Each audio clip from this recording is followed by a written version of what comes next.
अरे यार चांदनी, आप तो बहुत वायरल हो, आपकी शायरी बहुत वायरल जाती है, तो आप कोई शायरी सुनाओ। आपके लिए। हाँ, मेरे लिए।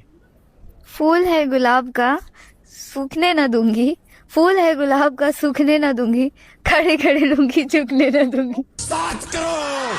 चांदनी, आपके लिए भी एक शायरी है। दो पल की जिंदगी सारे सिकवे गिले भुला दो, दो पल की जिंदगी सारे सिकवे गिले भुला दो, देख क्या रही टुकुर टुकुर, पकड़ो पकड़ के हिला दो।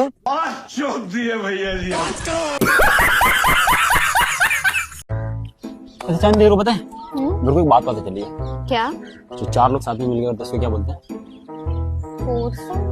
तीन लोग करते हैं उसको क्या बोलते हैं?